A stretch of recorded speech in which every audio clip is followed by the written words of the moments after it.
थे कथा में जाके बैठ गए। गुरुजी ने कहा कि भाई देखो, जीवन में दान तो अवश्य करना चाहिए। ध्यानपूर्वक सुनना, जीवन में दान तो अवश्य करना चाहिए। जिस व्यक्ति ने अपने जीवन में दान नहीं किया वह व्यक्ति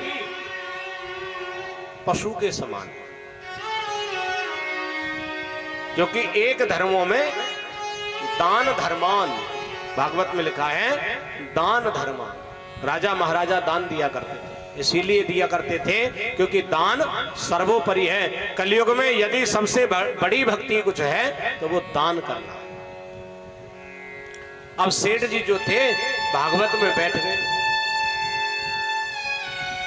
गुरु जी बोले कि भाई जीवन में दान तो अवश्य करना चाहिए। घर गया, अपनी पत्नी को बताया कि आज गुरुजी ने ऐसे ऐसे कहा। पत्नी बोली देखिए, आज ज्यादा आप दान करने की ही बात कर रहे हैं, तो पहले तो आप अपना समय दान करके आओ। कल की कथा और बची है, आप एक दिन कथा और सुन के आओ। 7वें दिन सेठ जी आए तो गुरुजी बोले कि जो व्यक्ति दान करता है वह सीधे स्वर्ग को जाता है। दान की तो अपितु महिमा है ही, लेकिन तरुण तारिणी, पतित पावनी माँ भागीरथी, माँ गंगा की भी अपनी महिमा है। जो व्यक्ति गंगा जी में स्नान करता है वह भी सीधा वैकुंठ के लिए जाता है। अब वो बड़ा लोभी आदमी, वैसे भी हमारे गुप्ता जी तो सेठ जी तो लोभी नहीं होते, खूब 100-100 रुपया दक्षिणा देते, परंतु वो बड़ा लोभी आदमी, चमड़ी चली जाए पर दमड़ी ना जाए, वो उनमें से था। अब उसने सोचा कि गुरुजी ने दो बात कही, दो चीजों से स्वर्ग मिलता है, एक दान करने से और दूसरा गंगा स्नान करने से। दान तो मैं करूंगा नहीं, हाँ गंगा स्नान जरूर करने जा सकता हूं। 10 किलोमीटर दूर गंगा जी थी, गंगा स्नान करने के लिए चला गया। अब महाराज जब गंगा स्नान करने के लिए गया तो मन में उसने सोचा कि यहां भी पंडा मिलेंगे, और मैं यदि, अजीत भैया, मैं यदि किसी घाट पे स्नान करता हूं और पंडा आ गया तो वह दान मांगेगा तो मुझे देना पड़ेगा, खर्चा हो जाएगा। इसलिए कहां गया महाराज? मुर्दा घाट पे गया। अब उसने चारों तरफ देखा, दिमाग लगाया कि इधर तो कोई है ही नहीं। ऊपर से नारायण परमात्मा, भगवान विष्णु सब देख रहे थे। बोले भाई बड़ा लोभी है। मुर्दा घाट पे गया, अपने कपड़े उतारे और कपड़ों की गठरी बनाई, कोई लेके ना भाग जाए। कपड़ों की गठरी बनाई और गठरी बना करके किनारे रख के, और महाराज जो गंगा जी में डुबकी लगाई और बाहर निकला तो एक पंडा वहां प्रकट हो गए। बोली राधे राधे, जोर से बोले जजमान की जय हो। और जो महाराज उसने सुना जजमान की जय हो, पैर कांप गए उसके। बोला आ गए, मुर्दा घाट भी नहीं छोड़ा। पंडा जी बोले जजमान, हम संतोषी ब्राह्मण हैं, इसी घाट पर पड़े रहते हैं, और आप जैसा कोई दानी, आप जैसा कोई यजमान आता है और हमारी साल साल भर का इंतजाम कर जाता है। बोलिए राधे राधे। और जो महाराज उसने साल भर का नाम सुना, हाथ जोड़ करके बोला महाराज मुझे क्षमा करो, साल तो बहुत दूर की बात है, मैं तो 1 महीने का भी इंतजाम नहीं कर सकता। 1 महीना तो बहुत दूर की बात है, मैं तो 15 दिन का इंतजाम नहीं कर सकता। 15 दिन भी मेरे लिए ज्यादा हैं, मैं तो 5 दिन का इंतजाम नहीं कर सकता। अपितु 5 तो छोड़ो महाराज, मैं तो 1 दिन का नहीं कर सकता। 1 भी छोड़ो, मैं तो 1 समय का भी इंतजाम नहीं कर सकता। भगवान हंसे बड़ी जोर से, बोले भाई बड़ा लोभी है। भगवान बोले लेके तो छोड़ेंगे, बिना ले तो हम भी नहीं छोड़ेंगे। सेठ जी बोले महाराज गारंटी है जो हम दे जाएं हम देंगे ही नहीं, आपकी शर्त लेने की और हमारी शर्त देने की। भगवान बोले देखो भाई देना तो पड़ेगा, गंगा स्नान किया है तो कोई बात नहीं, ऐसा करो तुम उधार लिखवा दो। अब उसे युक्ति अच्छी लगी, बोला ये अच्छा है, दान भी हो जाएगा और नाम भी नहीं आएगा, दान भी हो जाएगा और नाम भी नहीं आएगा। तो उस समय धेला चलता था, धेला। तो एक धेला का संकल्प और उसने कर दिया। और जैसे ही संकल्प किया भगवान बोले कि ठीक है जजमान, हम लेने आ जाएंगे, अब आप जाओ। गंगा स्नान किया और गंगा स्नान करके अपने घर के लिए आ गया। और ठाकुर जी भी कम कौतकी नहीं, उसके पीछे पीछे ही चले आए। और जो वो अंदर घुसा और द्वार खटखटाया, जजमान की जय हो। सेठ जी की पत्नी ने आकर के द्वार खोला। हाँ जी कौन हो?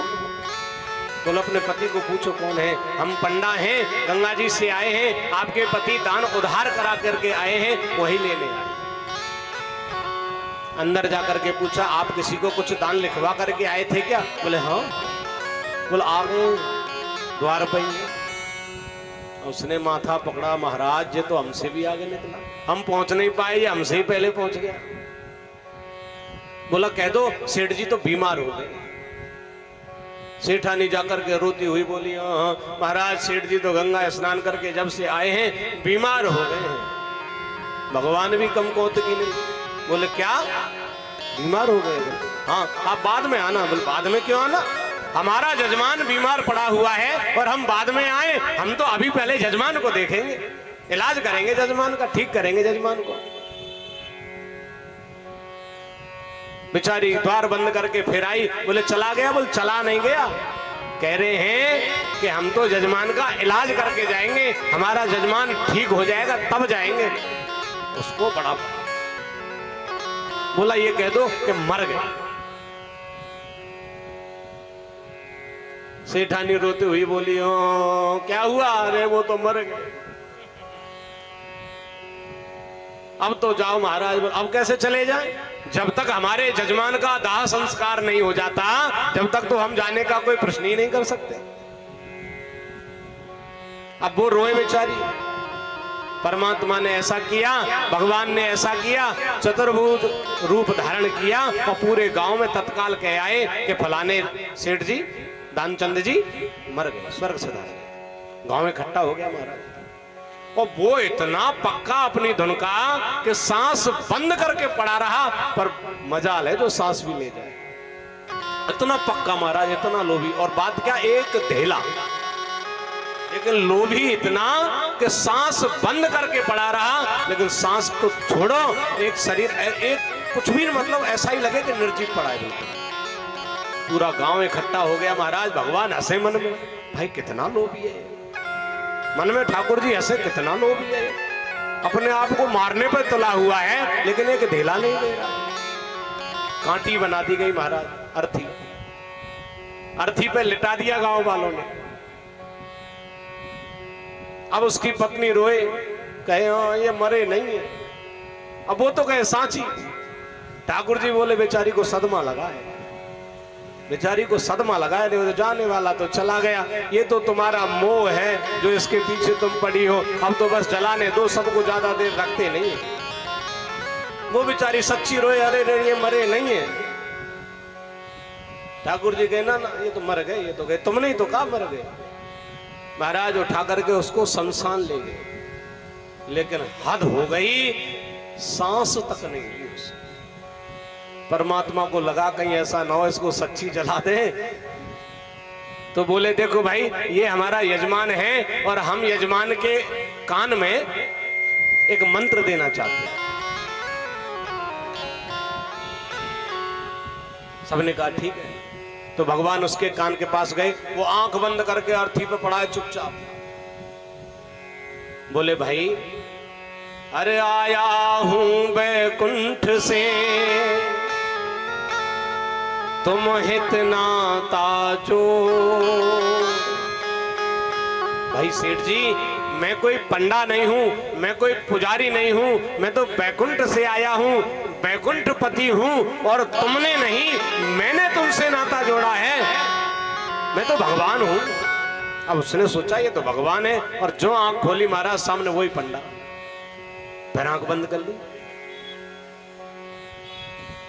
भगवान कहते हैं कि आया हूं वैकुंठ से तुम हित नाता जोड़।